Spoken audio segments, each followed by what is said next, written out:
আসসালামু আলাইকুম শিক্ষার্থীরা, আশা করছি ভালো আছো, সুস্থ আছো, স্বাস্থ্যবিধি মেনে চলছো। শিক্ষার্থীরা, বরাবরের মতোই সঙ্গে আছি ডক্টর মুসাম্মদ এলিজা পারভিন, প্রভাষক জীববিজ্ঞান, Shahid Mamun Mahmud police lines school and college, Rajshahi. শিক্ষার্থীরা, আজ আমরা একাদশ দ্বাদশ শ্রেণীর জীববিজ্ঞান দ্বিতীয় পত্রের দ্বিতীয় অধ্যায় 2.3 রুই মাছের চতুর্থ ক্লাসে আছি। আমরা গত ক্লাসে রুই মাছের রক্ত সংবহনতন্ত্র নিয়ে কথা বলেছিলাম। আজ আমরা রুই মাছের চতুর্থ ক্লাসে দেখা যাক কোন বিষয় নিয়ে আলোচনা করা যায়। শিক্ষার্থীরা, আমরা এখানে একটি প্রাণী অসুস্থ এবং সেই প্রাণীকে পরিচর্যা করতে দেখতে পাচ্ছি, এবং এখানে একটি খুবই অতি পরিচিত এবং খুবই বিখ্যাত একটি প্রাণীর জীবনচক্র দেখতে পাচ্ছি। শিক্ষার্থীরা, এখানে একটি আমরা মাছ দেখতে পাচ্ছি, তাহলে নিশ্চয়ই বুঝতে পারছো আজ আমরা কোন বিষয় নিয়ে কথা বলবো। শিক্ষার্থীরা, তোমরা কি বুঝতে পারছো কোন বিষয় নিয়ে আজ আমরা আলোচনা করব? আজ আমরা রুই মাছের জীবনচক্র নিয়ে আলোচনা করব। তাহলে শিক্ষার্থীরা, চলো দেখে নিই আজকের এই পাঠ শেষে তোমরা কোন বিষয়গুলো জানতে পারবে।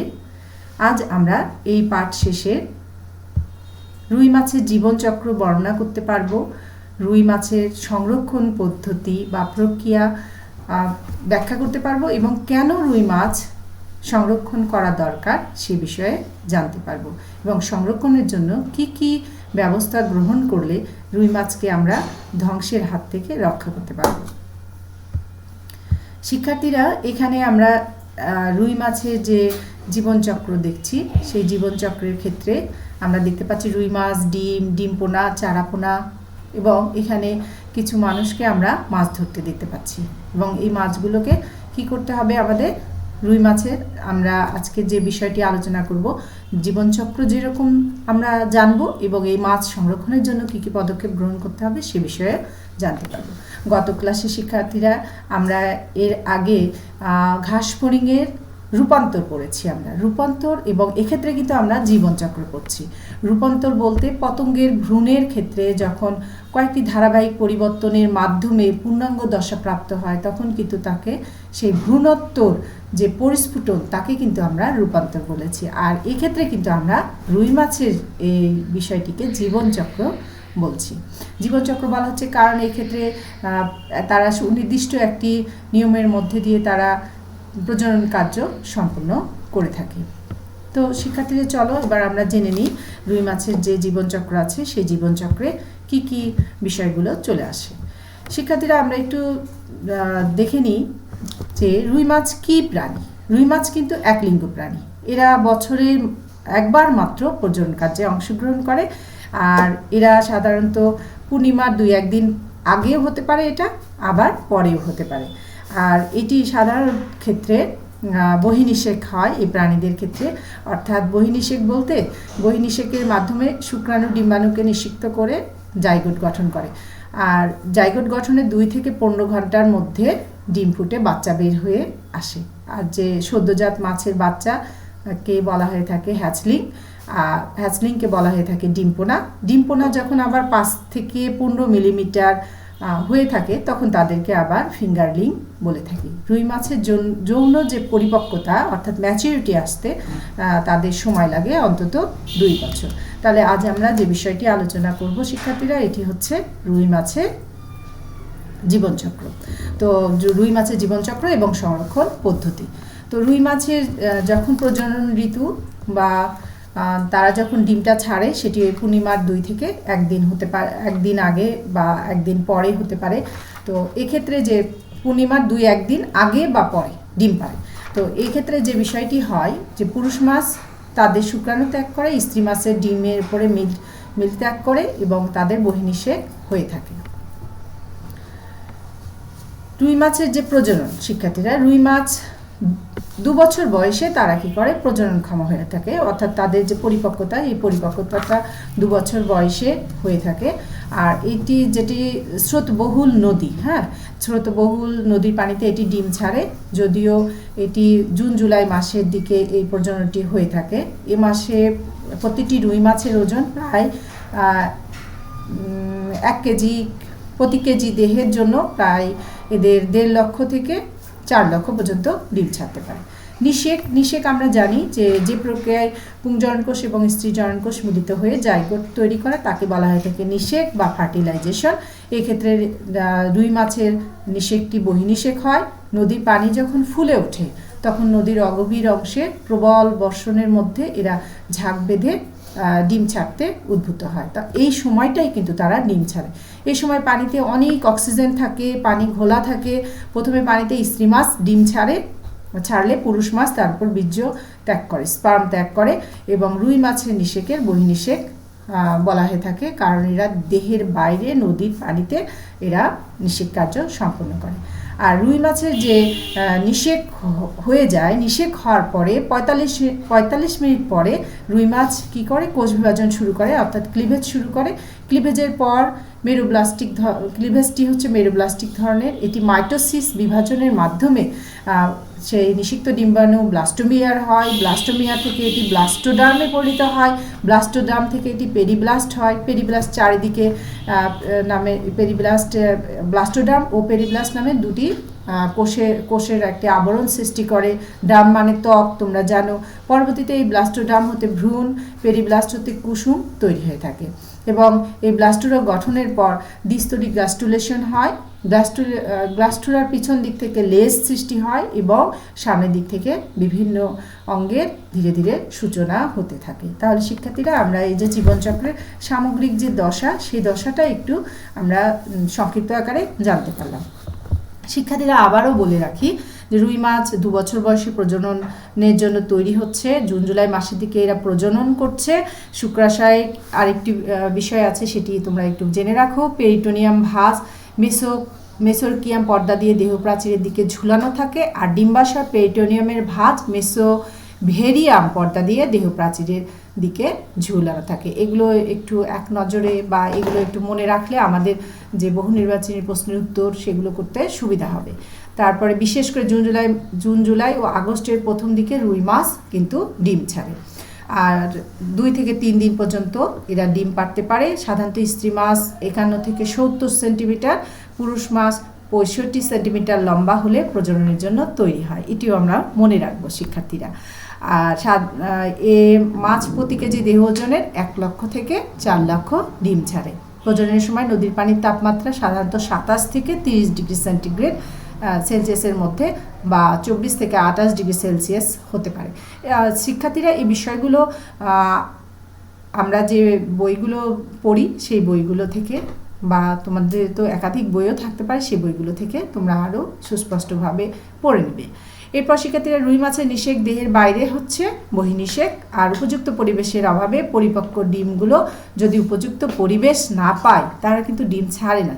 তাহলে সেই ডিমগুলো কি হয়, সেই ডিমগুলো দেহ এটা শোষণ করে দেয়।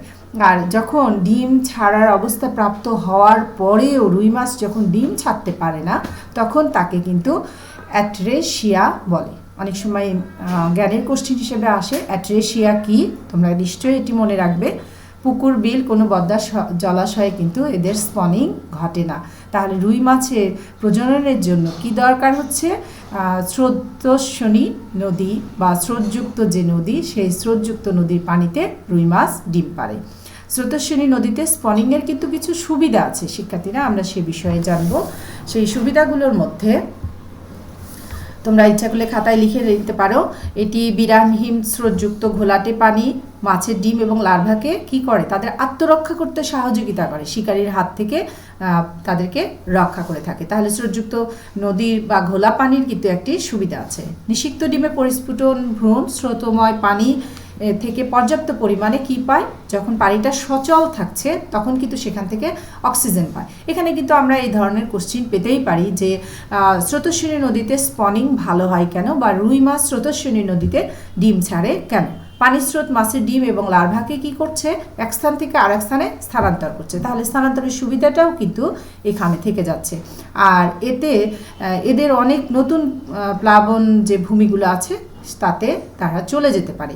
আর রেণুপোনা ধানীপোনার জন্য এই সময় সেই প্লাবন ভূমিতে পর্যাপ্ত পরিমাণে খাবার থাকে। তাহলে এই বিষয়গুলো কিন্তু আমরা মনে রাখবো যে স্রোতযুক্ত পানি কেন দরকার হচ্ছে রুই মাছের প্রজননের জন্য। শিক্ষার্থীরা, তাহলে আমরা নিশ্চয়ই বুঝতে পারলাম যে এটা কেন পুকুর, বদ্ধ জলাশয়ে ডিম ছাড়তে পারে না, কেন স্রোতস্বিনী নদীতে এটি ডিম পারে। আর নিষেকের ক্ষেত্রে তোমরা অবশ্যই মনে রাখবা এটি মেরুব্লাস্টিক ব্লাস্টোডার্ম থেকে ভ্রূণ আর পেরিব্লাস্ট থেকে কুসুম সৃষ্টি হয়। তাহলে ব্লাস্টোডার্ম থেকে কি সৃষ্টি হচ্ছে? ভ্রূণ। আর পেরিব্লাস্ট থেকে কুসুম সৃষ্টি হচ্ছে। আর ক্লিভেজের শেষ পর্যন্ত কি তৈরি হয়? ব্লাস্টুলা তৈরি হয়। ব্লাস্টুলার উপরের স্তর হলো এপি মানে হলো ওপর, এপিব্লাস্ট, এবং ভিতরের যে স্তর থাকে তাকে হাইপোব্লাস্ট বলা হয়ে থাকে। তাহলে শিক্ষার্থীরা, আমরা এই বিষয়গুলো এখন আমরা জানতে পারলাম যে একটি মাছের প্রজনন কখন হচ্ছে, রুই মাছের প্রজনন কখন হচ্ছে, তাদের প্রজনন ক্ষেত্র কোথায়, এবং এটার স্রোতস্বিনী নদীতে স্পনিংয়ের সুবিধা কী কী। তাহলে শিক্ষার্থীরা, আমরা এবার রুই মাছের যে পরিস্ফুটন, এই পরিস্ফুটন নিয়ে একটু কথা বলি। শিক্ষার্থীরা, আমরা এখানে যে সাইকেলটি দেখতে পাচ্ছি, এই সাইকেলে তোমরা দেখতে পাচ্ছ যে রুই মাছের জীবনচক্রের বিভিন্ন দশা। এখানে পূর্ণাঙ্গ পুরুষ মাছ আর এটি পূর্ণাঙ্গ স্ত্রী মাছ। তো পূর্ণাঙ্গ পুরুষ মাছ এবং স্ত্রী মাছের থেকে তারা যখন প্রজনন করছে, প্রজননের ফলে যে তা মিল্ক স্পার্ম যখন স্ত্রী মাছের ডিম্বাণুতে যে পড়ছে, তখন তাদের জাইগোট ফর্ম করছে। তো ডিম নিষিক্ত হওয়ার 30 থেকে 40 মিনিট পর ডিমে প্রথম বিভাজন কিন্তু শুরু হয়, কিন্তু এক্ষেত্রে তাপমাত্রার উপর এটা নির্ভর করে। এর 5 থেকে 7 মিনিট পর দ্বিতীয় বিভাজন সংঘটিত হয়। 8 ঘন্টা পর ভ্রূণ দেখা যায়। তোমাদের কাছে যে বইটি আছে শিক্ষার্থীরা, এই সময় যদি তোমরা একটু খুলে বইয়ের সঙ্গে মিলিয়ে নিতে পারো তাহলে কিন্তু খুব ভালো হয়। এবং আমরা গাজী স্যারের বই, আলিম স্যারের বই, মাজেদা বেগমের বই, অক্ষরপত্র প্রকাশনীর বই, এই বইগুলোতে কিন্তু এই ইনফরমেশনগুলো আমরা পেয়ে যাব। খুব সুন্দরভাবে এখানে ছক আকারে দেওয়া আছে, সেগুলো কিন্তু আমরা পেয়ে যাব। তো এরপরে 24 ঘন্টার পর কুসুমথলির পিঠে কালো দাগ চিহ্ন দেখা শুরু হয়। লার্ভা ফুলকা আর্চ দৃশ্যমান হতে থাকে। 24 ঘন্টার পর এদের ফুলকা আর্চ দৃশ্যমান হয়। পায়ু যে পাখনা থাকে সেটি সুস্পষ্ট হয়। তারপরে এই সময় লার্ভা স্বচ্ছ থাকে, তবে ফ্যাকাশে দেখায়। তারপরে শিক্ষার্থীরা 36 ঘন্টা পর আমরা কিন্তু ঘন্টাগুলো উল্লেখ করে করে মনে রাখবো। 36 ঘন্টা পর লার্ভায় বক্ষ যে পাখনা, বুকের দিকে যে পাখনাটি থাকে সেই পাখনাটি দেখা যায়। নিচের ঠোঁটগুলো স্পষ্ট হতে শুরু করে। 48 ঘন্টার পর লার্ভা 6 থেকে 6.4 মিলিমিটার লম্বা হয় এবং ফুলকা আর্চ, কানকোর নিচে যে ফুলকা আর্চ আছে সেটা কিন্তু আরও সুস্পষ্ট হয়ে ওঠে। এরপরে 72 ঘন্টার পর লার্ভা এবং লার্ভার উভয় দশায় এরা পৌঁছে যায়। এরা তখন লার্ভা এবং লার্ভার উভয় দশায় পৌঁছে যাবে 72 ঘন্টা পর। এরপর 96 ঘন্টা যখন হয়ে যাচ্ছে, 96 ঘন্টার পরে এদের ধানীপোনা বা আঙ্গুলিপোনায় পরিণত হয়। তাহলে শিক্ষার্থীরা, আমরা আরেকবার একটু মিলিয়ে নিই। 6 ঘন্টা লার্ভা, 6 ঘন্টা অবস্থায় এরা জলাশয়ের তলদেশে বিশ্রাম নিতে শুরু করে। অনিয়মিতভাবে পানির উপরে তলে চলে আসে এবং কুসুমথলির আকার বেশ বড় হয়। এর দুই প্রান্ত সরু হয়। কুসুমথলির সামনের দিকে হৃৎপিণ্ড অবস্থান নেওয়া শুরু করে। পুচ্ছ পাখনা স্পষ্ট হয়ে ওঠে 6 ঘন্টা পর। আর 24 ঘন্টার লার্ভা, এই সময় নটোকর্ডের পিছনের দিকে যে নটোকর্ড আছে সেই নটোকর্ড দিকে বাঁকা থাকে। পুচ্ছ পাখনা আরও বড় হয়, পায়ু পাখনা স্পষ্ট হয়। ফুলকা কাণ্ডে আমরা এখানে দেখতে পাই। 36 ঘন্টা পর লার্ভার সবগুলো পাখনা এখানে সুস্পষ্টভাবে দেখা যায়। এভাবে আমরা ঘন্টাগুলো মনে রাখবো। 48 ঘন্টা, 72 ঘন্টা মনে রাখবো। এরপর শিক্ষার্থীরা, চলো ধানীপোনা যে অবস্থা, যেটাকে আমরা ফ্রাই বলে থাকি, এই অবস্থায় 96 ঘন্টার লার্ভা। এই সময় মুখ স্পষ্ট হয়, খাদ্য গ্রহণ শুরু করে, কুসুমথলি প্রায় মিলিয়ে যায়। এ সময়ের পর এটি ধানীপোনা হিসেবে পরিচিত হয়। লার্ভার পরবর্তী বর্ধন শুরু হয়। এ পর্যায়ে পোনা আঙ্গিক যে গঠনগুলো সেগুলো প্রাপ্তির দিকে চলে যায়। আর আঙ্গুল পোনা, যেটাকে আমরা ফিঙ্গারলিং বলছি, 5 দিনের পোনা প্রায় 8 মিলিমিটার লম্বা হয়। লেজের কাছে একটি লম্বা দাগ দেখা যায়, যা দেখে একে রুই মাছের পোনা বলে আমরা চিহ্নিত করতে পারি। আর এক্ষেত্রে ডিম্বাকার বায়ুথলি এবং পাখনাদণ্ড আরও স্পষ্ট হয়ে থাকে। এ সময় এটি আঙ্গুলপোনা বা ফিঙ্গার লিম নামে পরিচিত। এইভাবে কিন্তু একটা রুই মাছের জীবনচক্র চক্রাকারে আবর্তিত হয়, তাই এটিকে কিন্তু জীবনচক্র আমরা বলে থাকি। তো এই যে রুই মাছের পরিস্ফুটনের যে ধাপগুলো আছে শিক্ষার্থীরা, আমরা কিন্তু রুই মাছের পরিস্ফুটনের ধাপগুলো সুস্পষ্টভাবে মনে রাখবো। 96 ঘন্টার পরে 5 দিনের পোনা, তারপরে 10 দিনের পোনার কিন্তু 15 মিলিমিটার লম্বা হচ্ছে, তারপরে 15 দিন পরে পোনার দৈর্ঘ্য আরও 23 মিলিমিটার পর্যন্ত হয়ে থাকে। তো এই হলো মোটামুটিভাবে পরিস্ফুটনের যে ধাপগুলো, সেই ধাপ। শিক্ষার্থীরা, আমরা আরেকটি বিষয় এখানে মনে রাখবো, সেটা হচ্ছে রুই মাছের জীবনচক্রের ক্ষেত্রে অনিষিক্ত ডিমের ব্যাস সাধারণত 0.95 থেকে 1.20 মিলিমিটার পর্যন্ত হয়ে থাকে। রুই মাছের নিষিক্ত ডিমের ব্যাস হলো 4.1 থেকে 4.8 মিলিমিটার পর্যন্ত হয়ে থাকে। রেণুপোনা কি, এটি আমরা জ্ঞানের কোশ্চেন হিসেবে নিব। ডিম থেকে সদ্য নির্গত বয়স থেকে শুরু হয়ে 72 ঘন্টা বয়স পর্যন্ত যে পোনা, তাকে বলা হয়ে থাকে রেণুপোনা। তারপরে ধানীপোনা কাকে বলবো? ধানীপোনা হচ্ছে 72 ঘন্টা বয়স থেকে 8 দিন বয়স পর্যন্ত পোনাকে ধানীপোনা, এটি 12 মিলিমিটার দৈর্ঘ্য হয়ে থাকে, 12 মিলিমিটার পর্যন্ত হয়ে থাকে। আর আঙ্গুলিপোনা সাধারণত আমরা এভাবে বলে থাকি, আঙ্গুলিপোনা এটি 9 দিন বয়স থেকে 30 দিন বয়স পর্যন্ত পোনাকে আঙ্গুলিপোনা বলে। তাহলে আমরা কিন্তু দিনটাও একটু মনে রাখবো যে কত দিন থেকে। 72 ঘন্টা বয়স পর্যন্ত হচ্ছে রেণুপোনা, 72 ঘন্টা থেকে 8 দিন পর্যন্ত হলো ধানীপোনা, তারপরে 9 দিন বয়স থেকে 30 দিন পর্যন্ত পোনাকে আঙ্গুলিপোনা বলা হয়ে থাকে। এটির দৈর্ঘ্য প্রায় 30 মিলিমিটার হয়ে থাকে। আর পরিণত মাছ তাহলে কি? পরিণত মাছ হচ্ছে রুই মাছ সাধারণত 1.5 থেকে 2 বছর বয়সে যখন তারা যৌন পরিপক্কতা লাভ করে, তখন তাকে আমরা পরিণত মাছ হিসেবে বিবেচিত করে থাকি। তাহলে শিক্ষার্থীরা, আমরা রুই মাছের যে ধাপগুলো আছে, জীবনচক্রের যে ধাপগুলো, এগুলো আমরা খুব সুন্দর করে মনোযোগ দিয়ে পড়বো। এটি তারপর আমরা ক্ষয়ের প্রশ্ন হিসেবে, গয়ের কোশ্চেন হিসেবে এগুলো নিতে পারি। এবার শিক্ষার্থীরা, মাছের প্রাকৃতিক সংরক্ষণে করণীয়। মাছের প্রাকৃতিক সংরক্ষণ করা কেন দরকার বা করণীয় বিষয়গুলো কি কি হতে পারে? আমরা বিভিন্ন দেশের ক্ষেত্রে আমরা দেখি এবং আমাদের দেশের ক্ষেত্রেও আমরা তো মাছে ভাতে বাঙালি। তো মাছ আমাদের প্রাকৃতিক সম্পদ। এই সম্পদ শুধুমাত্র যে আমাদের আমিষের ঘাটতি পূরণ করে তা কিন্তু না, এটি আমাদের পরিবেশকে দূষণের হাত থেকেও রক্ষা করে। জলাশয়গুলোতে যখন মাছ চাষ করা হয়, তখন সেই জলাশয়গুলো আমরা পরিষ্কার রাখি, তাহলে সেখানে মশার লার্ভা বা এখানে পানির যে দূষণ, সেগুলো থেকে কিন্তু রক্ষা করে এই প্রাকৃতিক সম্পদ। তো ঝামেলাহীন মাছ পেতে স্বাদের দিকে নজর রাখতে রুই মাছ চাষ সাম্প্রতিক বছরগুলোতে কিন্তু অনেকভাবে বেড়ে গেছে। এবং রুই মাছ যেমন সুস্বাদু, তেমনি এই মাছকে আমরা প্রথম ক্লাসেই জেনেছি এটি হচ্ছে একটি রাজকীয় মাছ। তো রুই মাছ বাংলাদেশের অতি পরিচিত, সুস্বাদু, জনপ্রিয় একটি মাছ। আমরা এটাও জেনেছি সাইপ্রিনিফর্মিস বর্গে সাইপ্রিনিডি গোত্রভুক্ত এটি কার্প জাতীয় মাছ। তো বড় নদীগুলোতে রুই মাছের প্রজনন ক্ষেত্র, এটি বড় বড় যে নদীগুলো আছে, গ্রীষ্মকাল শুরু হওয়ার সঙ্গে সঙ্গে কালবৈশাখী, ভরা, অমাবস্যা, পূর্ণিমা, এই রুই মাছগুলো এই সময়গুলোতে নদীতে ডিম পাড়ে। তো আমরা যদি এদের প্রজনন ক্ষেত্রগুলো ধ্বংস করে দিই, তাহলে তো আমাদের মাছের ঘাটতি দেখা দিবে। কারণ রুই মাছ প্রাকৃতিক যে ক্ষেত্র, সেই ক্ষেত্রগুলো ছাড়া কিন্তু সে বদ্ধ জলাশয়, পুকুরে ডিম ছাড়ে না। হ্যাচারি মাছ কখনো প্রাকৃতিক মাছের প্রতিনিধিত্ব করে না। আমরা কিন্তু এই কথাটা মনে রাখবো যে হ্যাচারির মাছ কখনো প্রাকৃতিক মাছের প্রতিনিধিত্ব করে না। তাই বিজ্ঞানীরা প্রাকৃতিক পরিবেশে রুই মাছের আবাসস্থল যথাযথ সংরক্ষণের দিকে দৃষ্টি দিচ্ছে। আমরা প্রায়ই শুনে থাকছি গ্লোবাল ওয়ার্মিংয়ের কথা, পরিবেশ দূষণের কথা। পরিবেশ বিপর্যয়ের সঙ্গে সঙ্গে আমাদের প্রকৃতি থেকে কিন্তু অনেক প্রাণীরা চিরতরে হারিয়ে যাচ্ছে, আবার অনেক দেশি মাছ কিন্তু হারিয়ে যাচ্ছে। সেগুলো সংরক্ষণ জরুরি। শুধু রুই মাছ না, যে কোনো মাছের ক্ষেত্রে আমরা যদি তাদের প্রজননের সময়টা জানি, আমরা যদি তাদেরকে সংরক্ষণ করি, এটি আমাদের জন্য যেরকম মঙ্গল, আমাদের দেশের জন্যও কিন্তু এটি মঙ্গল। তাহলে হালদা নদী বাংলাদেশের কেবল দেশি নদী নয়, এটি একমাত্র জোয়ার ভাটার নদী, যেখান থেকে মাছ চাষিরা পোনার বদলে রুই মাছের নিষিক্ত ডিম সংগ্রহ করে থাকে। এসব ডিম ফোটানোর পোনার বৃদ্ধি যত দ্রুত বেশি হয়, অন্য কোনো জায়গায় তা সংগৃহীত পোনা থেকে বেশি হয় না, হ্যাচারিতে তো হয়ই না।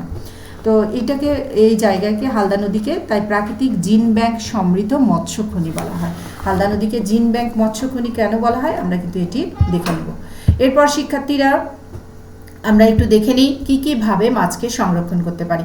মাছের প্রাকৃতিক প্রজনন ক্ষেত্র তৈরি করা এখানে, এবং রুই মাছ নদীর বাঁকে এবং যেখানে স্রোত থাকে অঞ্চলে ডিম ছাড়ে, হালদা নদী 36টি বাঁক আছে, সেগুলোকে যদি আমরা প্রজনন ক্ষেত্র হিসেবে বিবেচিত করি এবং সেইখানে মাছ ধরা নিষিদ্ধ করা হয়, তাহলে কিন্তু আমরা রুই মাছের প্রজনন ক্ষেত্রকে বাঁচাতে পারি।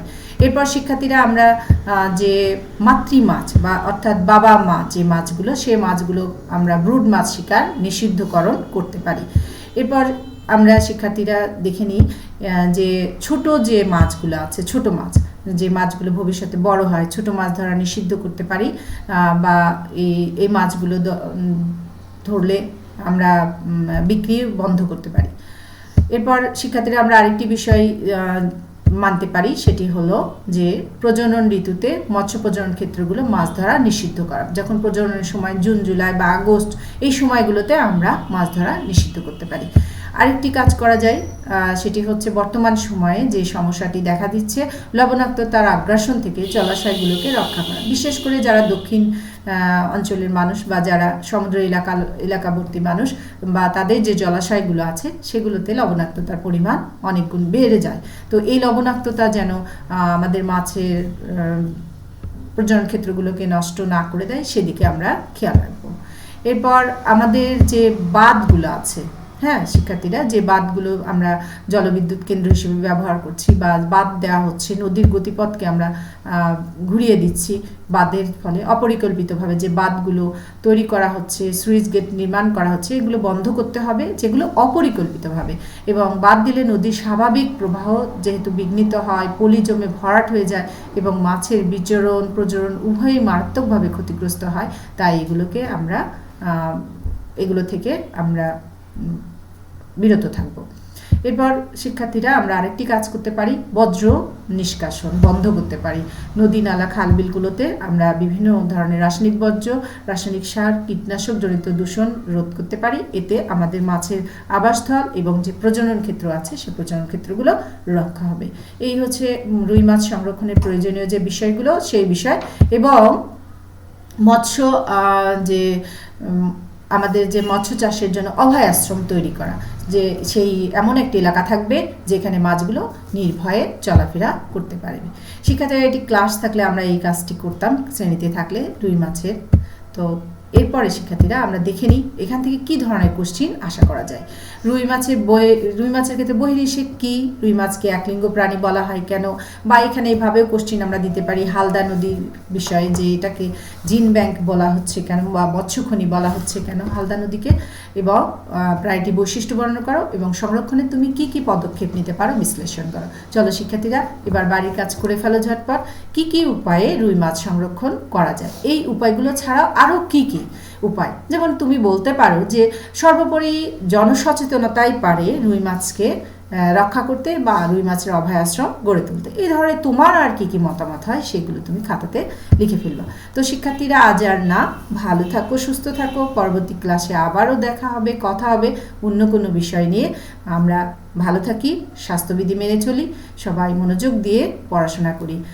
সবার মঙ্গল হোক, সবাই ভালো থাকি, চারপাশকে ভালো রাখি। আসসালামু আলাইকুম।